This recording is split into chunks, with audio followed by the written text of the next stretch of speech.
Chapter 19. The cat arrives, and what lurks in the caves. Aoshima, also known as Cat Island, Nikonoshima, is an island, is an island in Ehime Prefecture, Japan. It's known for its large number of feline residents. Felines have been reported by news outlets to outnumber humans by ratios between 6 to 1 and 10 to 1. But as elderly inhabitants of the island have died, the ratio has greatly increased to almost 36 to 1. Felines were introduced to combat rodents on fishing boats, but remained on the island and reproduced in large numbers. That's from Wikipedia, May 15th, 2023. A wave had come, and it had broken through the windows, soaking the trailer. It rolled Carl and Ethan up the ravine. They tumbled around inside like dice in a cup. Another heavy vibration followed by an extraordinarily loud crunch stopped the movement, but all was not well. A chasm opened wide in the bottom of the trailer, and it began to slowly gape further like a great metal mouth. Carl caught the cat's leash and yanked her to him. Ethan slipped into the hole, but managed to keep from falling into the rushing water below by gripping roots jutting through rocks in the crevasse. They had been rolled up the canyon, and as the water receded, the trailer caught and split in the middle. Both men made yelling noises, and it took them a solid 15 minutes to extricate themselves from the now destroyed unit. The cat was entirely unimpressed, soaked as she was, but she had survived. Finally, they made higher ground and looked all the way out. The sea had risen 30 feet. It had come inland almost to the trail between portals. It had not overcome the hills, so Carl's preparations in and past the green toward the conch ziggurat were ostensibly safe. Ethan was breathing hard. What happened, fam? Something serious. Something that has changed the world series, like a third world war or something. Only an event this big could cause such a flurry of new information. This is very bad, Carl replied, followed by, Hold the cat, I need to check on the other portal, stay in the shadows. Hold the cat, I need to check on the other portal, stay in the shadows. And he went to do as he said.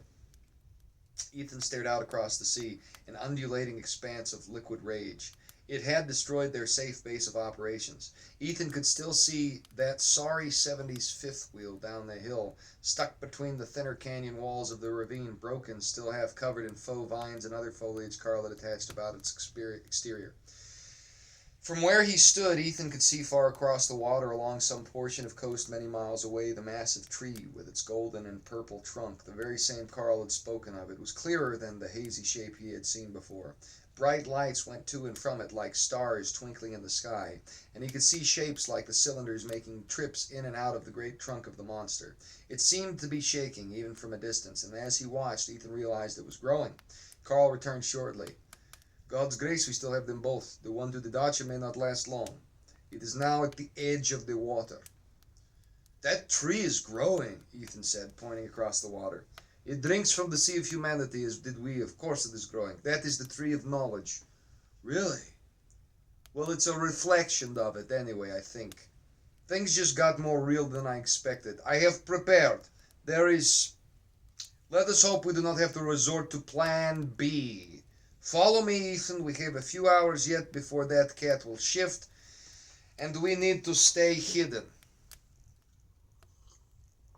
It took a short while, but Carl managed to lead the way successfully up the hill and into the forest, then to the tree with the motorcycle where he had been preparing. In all, it took maybe half an hour to get there. Sitting against an empty bit of trunk inside this wooden equipment depot of Carl's, Ethan figured it must have been around 8 hours since the abduction of Chloe, who was Claire. So that meant 8 or 9 months had passed in real time. He wondered aloud. It must be about March. Or the end of February, acknowledged Carl. He had managed to retain both his map and the backpack full of yeast and other tools when the wave came. During the trek to the forest cache, he had given Ethan one of the protective vests. Now he busied himself replacing varying components in the pack, tightening things and assuring he had the access he needed. Ethan saw lighters, matches, flares, flashlights, screwdrivers, wrenches, and quite a few boxes of ammunition in 9mm and .45 calibers being shuffled around. Carl would have Ethan hand him various things, remove bits of this and that, and generally whatever he needed as he went about his business. Abruptly, Carl straightened and his eyes narrowed. He looked briefly at Ethan, then perked his ears up. He could hear the sound of marching of a large group making their way through underbrush not far from where they were. If Carl could have seen through the bark, he would have observed several hundred cobalt-eyed humans, bald of head, pale of skin, dressed in form-fitting jumpsuits and representing a single dressed in form-fitting jumpsuits that represented a single garment, and bearing firearms of an unknown kind. Carl heard their boots, the odd-voiced exclamation, and the noise of brush being cleared away. The sound came through the DIY ventilation he had cobbled together to avoid carbon monoxide poisoning. Ethan was trying to get his head around things he had been reading in the biblical translations. Carl had insisted he read earlier, and this helped him feel less panicked at the present circumstances. As such, he didn't notice the older man's sudden earnestness and was saying, "Genesis has some wild stuff in it, especially chapter 6. Quiet. What? Carl held a finger to his lips, pointed to the tube that led to the wall, then held his hand to his ear. Ethan leaned in. From far away, he could hear steps in unison and voices, and then one man said, "The smoke was here, near, spread out, 10 cubits between each. We search it all." Abruptly, Carl got a hunted look. Ethan paled as well, now perceiving the change in Carl's demeanor. "What do we do?" Carl swallowed, and he blinked, and he looked at the cat, and he looked at Ethan, and slowly, meticulously, he pulled away the smallest portion of soundproofing he could from over the front of the hollow. Up the hillside, deeper in the woods, they could be seen in their hundreds, more than he had ever encountered in this place before. They were combing the woods. The occasional creature who had somehow slipped into the world between worlds and made a home of such trees went running by. All bald men, all pale, all slaved. Carl let the black curtain drop down over the hollow and turned to Ethan. "We have to leave. Definitely plan B. There is no time. Slinky." Here he went and started to pet her. The cat was still in heat and fond of backing her tail right up to whoever gave her attention. Carl gave her a piece of beef jerky and she made trilling sounds after eating it. Maybe because she's in heat, we can get her to forget her grudge," he said. Carl peeked out of the hollow again. The closest of the bald men were something like 200 yards off. He looked at the horizon and the twilight sky, which never became totally dark and yet never had a dawn. Vaguely, through the trees, he could see the regular traffic of the Conca Ziggurat.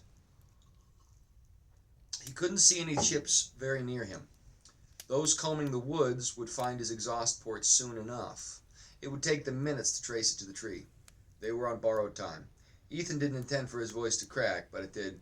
"Is Slinky in heat? Plan B?" Carl turned. "One of the portals I found with Slinky as I planned this thing leads to an island in Japan full of feral cats. Thousands of them. She knows that portal.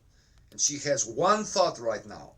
If we can get her there, maybe we can get her to start shifting in the pattern again.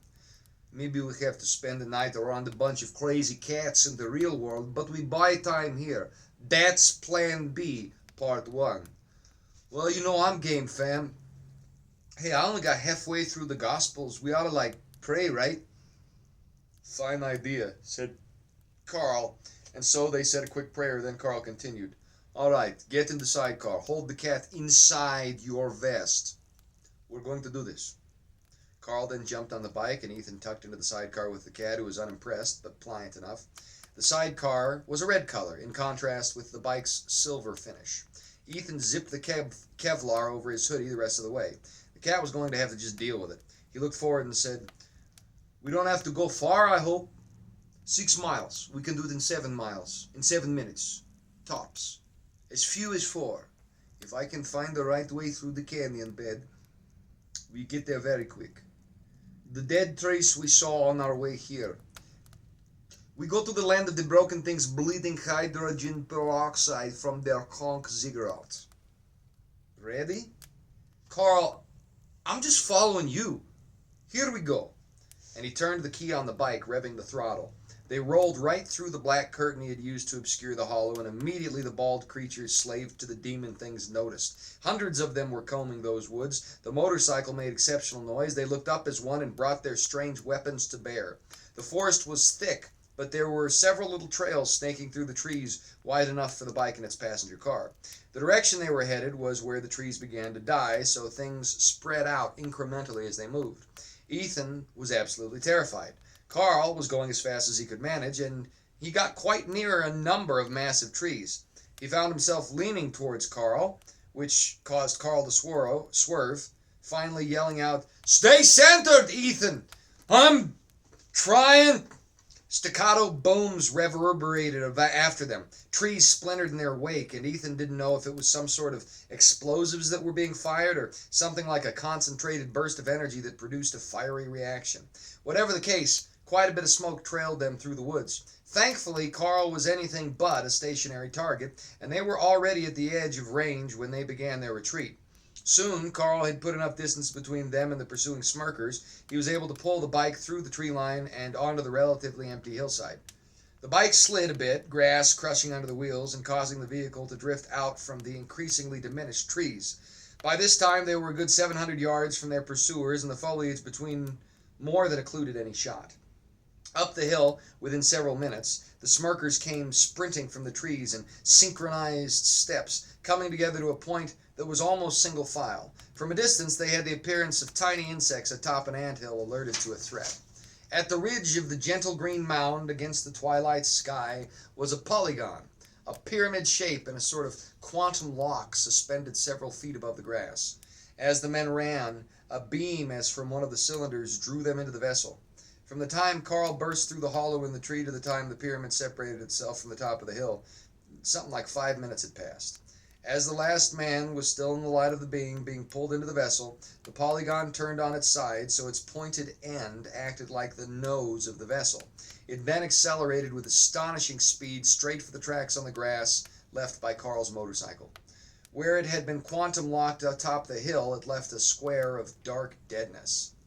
It took Carl and Ethan roughly a minute to get out of the woods. Carl made the bike go as fast as he could push it, but there was only so much he could do.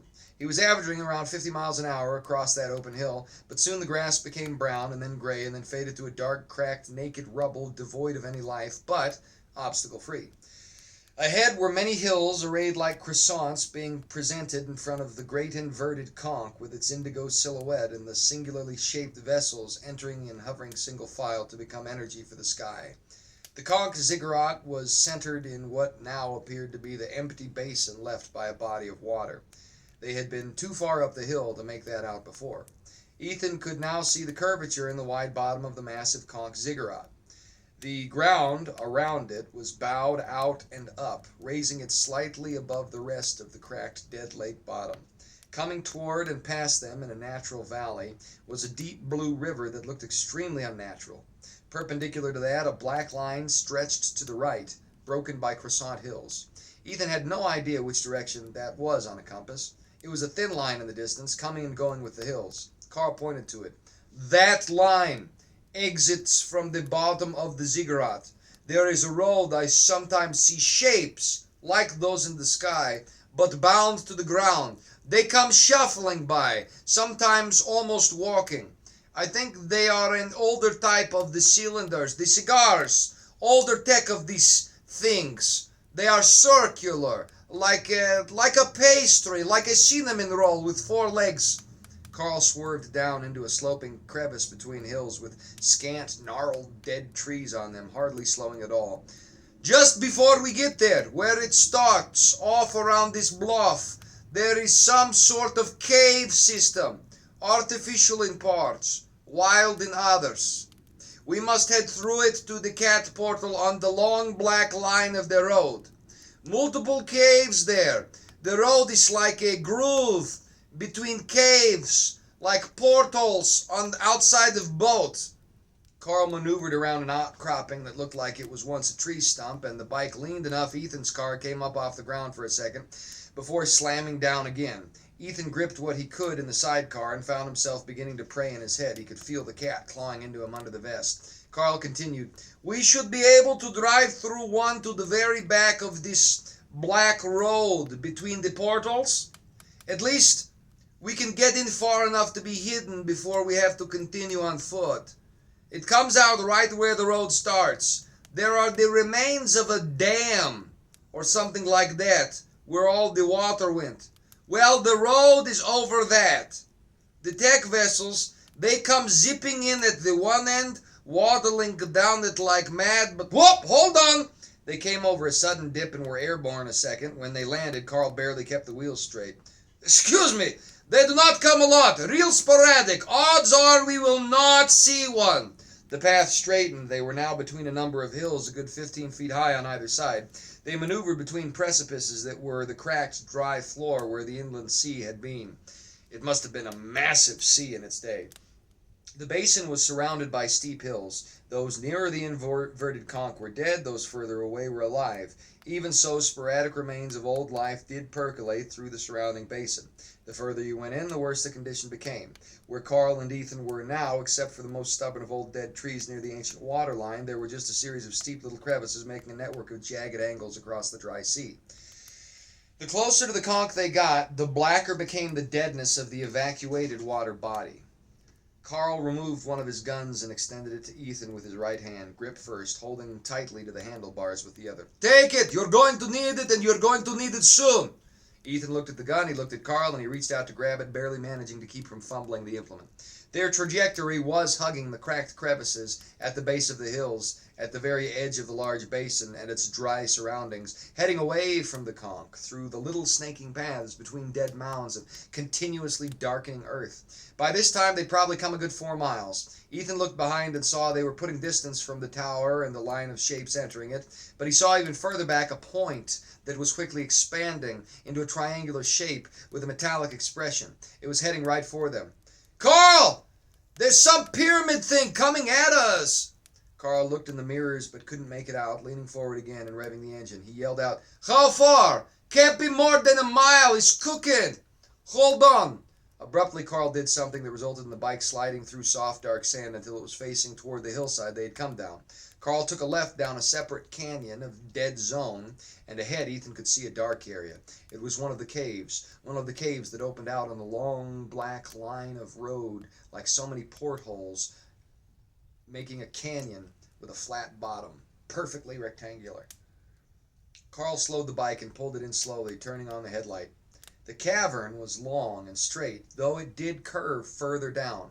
Thin white vines stretched down from its flat black ceiling here and there. It had a somewhat uniform shape, but about 40 feet in it narrowed. As soon as it became too tight for the bike, Carl parked, yanked out the key, and said, This is an alternate route to the Black Road. Should get us close. A deep bass sound shook the premises, and a wave of dust swept by down the pathway they'd just been on. They had missed being seen by that triangular vessel by the barest of margins. Ethan looked back. He couldn't see the exit of the cave, just faint twilight bleeding in. They had come far enough around the curved part that anyone investigating would have to follow them to see them. Carl did not look relieved. We can only hope they lost the tracks in that maze of cracked earth that was a sea, he said, then looked forward. About a mile through here, he pulled his gun out. I gave you the 9mm, because in that mile, sometimes there are spiders. Spiders? Spider. Well, kind of. Did you see the flies that were like the size of your thumb? Carl held up his own thumb in emphasis. Yeah? Well, these things, how big? Carl looked Ethan up and down, then looked ahead. Not much larger than you, unless we see a really big one. And he reached behind into his backpack to remove a flashlight that attached to his gun, quickly putting it into place and aiming through the darkness. It cast about a 4-foot circle 30 or 40 feet ahead. However, the tunnel continued to curve, so it only revealed a little. Stay behind. Watch for webbing. We steer clear of that. These tunnels, there are several dozen of them. They all describe an arc around the edge of this empty sea, getting shorter and broken up by the cracked floor toward the conch at the center. Most are empty, but some have things in them. It would be better not to go this route. But with those baldies behind, this is the move. These longer tunnels toward the edge of the basin. They tend to have more life. They tend to have more things in them. Man, I hate spiders. Then you better pull that trigger a few times if you see one. And don't shoot me! Stay on my right. Do not forget the safety. Hold your hands below the hammer of the gun. It is going to ratchet back at you and you will get scratched up. Worse, this will spoil your aim. How far again? We are within a mile. Hour if we go like slug, 5 minutes if we were Olympians and this tunnel were empty. But they are going to find the tracks to the motorcycle soon. We cannot stay still. Carl began walking forward. The cat made a meowing sound and scratched at Ethan under the vest, causing him to flinch. He held the gun up, showed Carl how he held it, said, "This good? Yeah, you never fire a gun?" "No." "Damn." About 100 feet further in, only Carl's flashlight made any light in the space. It seemed almost empty, but another 20 feet ahead, Carl saw something in the trail that turned out to be the carcass of a coyote or a fox. It was withered, almost mummified, but more than bones. "Big yikes," Ethan said. "Yeah, okay, watch out, eyes peeled." Voices echoed behind them. Ethan looked back. Carl looked at Ethan, and both men began to run. There was indeed web, more and more of it as they got deeper in. It was spiraling around, closing in from the sides. The tunnel hadn't gotten any skinnier, but the web got thicker and covered a greater portion of the walls. Now Carl said, "I'm not going to get startled by this thing. Hold up, Ethan." And he kicked webbing immediately to his left, aiming into the dark. The vibrations of this motion trembled along fat threads into the black. There was a whispering, scuttling, clamoring sound, and if it weren't for the echoes of the space, it would have been lost in the noise behind. Abruptly, a blur of dark brown came from the roof, avoiding the light any way it could. Carl was fast. He began to fire. His gun barked twice, deafeningly loud. There was an explosive spurt of goop, and a spider the size of a goat fell to the cavern floor with a thud, spindly arms of coarse hair coming together over its abdomen in a death rattle as it squealed. Carl had drilled it straight through the head. "They have trouble biting through the Kevlar, and they do not like light. Light blinds them. That is a little one." "Why didn't you tell me about these things?" "I did tell you, like 5 minutes ago. Why did you not shoot?" Do not freeze on the next one. Even the sounds startle them enough to save you." And they were running again. More dehydrated corpses indicated more discarded meals of whatever lay ahead. Ethan looked behind. Far in the distance, he thought he could eke out something glowing purple, but he hadn't come around the bend yet. He looked forward in time to see something else swinging from the top of the white webbed roof. He fired without thinking, and as fate would have it, was not holding the gun quite right. The slide hammered back and scraped skin off his thumb knuckle. But he ignored it and kept firing. The shots were so loud his hearing disappeared, and a spider like a raccoon was limping on the ground near him, fangs dripping evil, forearms lifted high. Carl blew its face in, yelling out through the ringing in Ethan's ears, "At least you winged him! Better! All right, come on!" Ethan was shaking and holding the gun with its barrel pointed to the top of the web-thick roof. He managed to adjust his grip slightly. How many shots had he fired? 2? 3? Suddenly the tunnel started widening out again, and now the webbing got even thicker. This was a part of the hollow that had been reclaimed by what elements there were in this world, appearing a bit more wild. Carl swore loud. Hundreds of little spiders, only the size of tarantulas, scattered. These had multicolored legs and abdomens, but they knew when they had met their match. Two things immediately jumped out at Ethan. One was a pinpoint of light across that wide space. The other was a spider the size of a rhino. Carl emptied his revolver into the thing. It made a gurgling noise and ran up the wall opposite them along exceptionally thick web. There was hardly any cave floor here that wasn't full of web. Ethan snapped out of his delirium and emptied his clip into the spider as well, connecting several shots. It backed up against the roof, massive hairy legs making strafing motions at the air in front of it as its many obsidian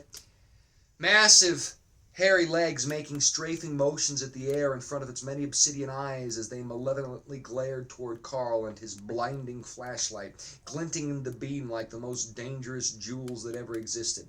The light was helping to keep the bug at bay, at least to a degree, but not enough for anybody's comfort. Carl kept the beam in the arachnid's eyes, right arm forward as he fished around in the pack behind him with his left, coming up with a flare, striking it on the side, and chucking it at the beast as the light blossomed through the chamber. The spider was definitely confused by the fire and ran to the furthest point of its nest, a huge hollow like one might expect of a garden variety trapdoor spider, but optimized into being the smallest of kaiju.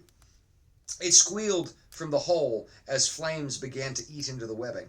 Carl grabbed Ethan by the collar and ran him across the space right through the fire. It was a good 30 feet of area to cover. As they passed, the beastly arachnid remembered its courage and realized it could go after them if it went around the flames. Accordingly, it pulled itself from the hole and began rounding the chamber along unburned web occluding the rock of the roof. It was going to come at them the long way from behind and had just crossed over the initial entry into its wide chamber when a bald head abruptly popped out the tunnel. The spider turned immediately and was on him. His shrieks were the stuff of nightmares. Abruptly, there was a cacophony of percussive alien noises like the strange guns on the hill, but Ethan didn't look back.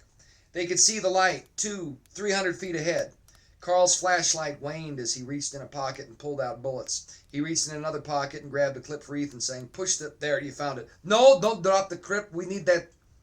"Sorry." Ethan caught it before it hit the ground, quickly trading it for the full one Carl gave him. They were jogging when a nasty critter jumped out from some hollow along the path, teeth ready to put a hole in Ethan. Thankfully, the Kevlar stopped it. Carl didn't hesitate for a second, but ripped the beast off and swung it so hard against the wall it was goo and squeals.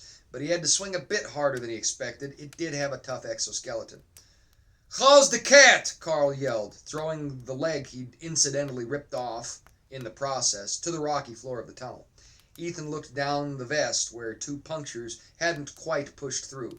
Pulling down the zipper, he saw the cat's glinting green eyes for an instant before she reached out a paw full of claws followed by a hiss. He looked back up. "She's fine. Me too. All good." Carl started forward again, and in another 40 feet they were into the twilight beyond the cavern, which now seemed brighter than anything Ethan had ever known as his eyes readjusted. "There's the spot," said Carl, pointing. They had come out a line of holes that went all the way down the same dark black road they had spied from a distance. It was like a notched groove for a record, but a straight line, and they in the bottom of the groove, with holes on either side stretching to the tower in one direction and over an abyss that was a dam the other. The holes were definitely some sort of abandoned or broken infrastructure. They opened on a flat shelf, and it was like a step, about 50 feet wide. They became gradually smaller as they stretched down the length of that roofless black corridor, which went a solid 2 miles straight to that conch ziggurat. There was no gradient to the road, and it was no material Ethan could immediately identify, though it was uniform and flat. The holes opened from the walls like a trench, no less than 30 feet high. At the far end of the road, the other direction from the ziggurat, the overhang led to another great valley. It appeared as though water would have come from the tunnels, the holes, and gushed over the edge of the mighty sluice gate behind. It was notched out, and beyond where they exited, sheer walls went a good 1,000 feet into the twilight sky until they became hills. Ethan walked to the open lip of the road at the end of the corridor and looked over the edge. A flat expanse of cold stone stretched hundreds of feet to a dead riverbed below. Carl grabbed Ethan's elbow and led him to the center of the path. "Okay, get the cat out," he said. Ethan obliged and pulled her out, but she got tangled in her harness, and abruptly the buckle popped, and she fell out of said harness, landing on her feet, looking up at Ethan, hissing, then clawing at his ankles. The harness was inside the vest, as was the leech attached to it. Carl calmed the cat down, and she relented incrementally, though yet retaining a growl. In a few seconds, she started making confused sounds and kneading the ground again. Carl gave her a bit of beef jerky, and she made appreciative noises. Finally, she sat with her tail around her legs and looked at a point in the strange dark road. Nothing happened. Ethan turned behind to look at the tunnel they had come from, bringing the gun up, stepping laterally to the side. "Well, this might not work out after all," Carl admitted. "Ethan, give me the harness so I can put it." 2 things happened very quickly. First, the pyramid-shaped craft must have communicated with their pursuers in the tunnel as it came around the hill, hovering low over the flat, straight black path that led to the sluice gate. The indigo silhouetted conch was behind, and now it hummed with a deep bass sound, the flying pyramid, and it came straight toward them. Carl aimed at the pyramid craft. Ethan aimed at the tunnel. And then the second thing happened. A bright flash, equal parts indigo and violet, accompanied a high-pitched metal squeal, and abruptly this spiral yurt-shaped thing with wood paneling hanging from naked metal appeared out of nowhere, wobbling on 4 thick legs right in front of them. Carl and Ethan were aghast. They looked at each other. They looked at the cat 5 feet away. A rip in space and time opened, one filled with endless feline shapes almost on top of one another. Slinky immediately jumped through, and the rift closed so fast it beggared the imagination. "No!" Carl yelled. Then the thick-legged thing wobbled right into the trajectory of the flying pyramid, and there was a great grinding noise. The pyramid went end over end, careening into the side of the tunnel-pierced barrier, and soon beginning to tumble along its pointed edges. Carl and Ethan managed to dive out of the way as it went right over the edge behind, crashing down into a wall of stone, making broken bass noises, then falling in a cascade of sparks, down, down, down, until it impacted and broke into pieces. A violet ball of flame that could have been electrical or something else jumped into the sky, followed by a percussive boom. The noise trailed what Ethan's eyes were telling him, so far was the drop. Shielding his face from heat he could feel even from so far, he couldn't see anything moving but licking purple fire. Carl was watching the spindly-legged thing suspiciously. Recognition hit with a shock. It's the Dacia! It was then he noticed a human shape clinging to one of the wobbly legs. He was on the far rear strut, and the Dacia had begun to spin around from its impact with the triangular vessel. It leaned into one of the sides of the canyon like a straight groove on a record, and there was a sound of impact. The jolt finally knocked the man gripping the leg away. He fell a good 5 yards, but managed to land on his feet in a crouch. It was Skeeter. Though Carl couldn't ascertain that right away, all he saw was a pale, bald man with sunglasses and a grin under a heavy winter coat. The back of his mind knew it was an ache man. He aimed and took 3 shots, dropping him, then ran up to his fallen Dacia, mouth falling open in shock. Meanwhile, Skeeter shriveled into skin, bones, and dust, leaving only clothes behind, as had Buford. A putrid green sphere floated up and disappeared into the tunnels all along the dark road to parts unknown. Ethan looked back and saw the cabin that had pulled itself from the earth, trailing bits of wooden siding as it rested on the canyon wall with 2 legs braced against the dark road and 2 half pawing the air like some dying insect. Increasing its insectile appearance was the curved metal underbelly of the basement. There was a clambering sound, and an Indian man in a fur coat who couldn't have been 30 peeked out of an open slit in the side of the circular Baba Yaga Dacha, that portion previously hidden in sheetrock near the front door, the very same spot that had been kicked down by the Ache men earlier. It was Ricky, and he saw Carl right away, immediately calling out, You're, I know who you are!" He had to think a second, then his eyes lit up. "Cigarette Charlie! Stay where you are!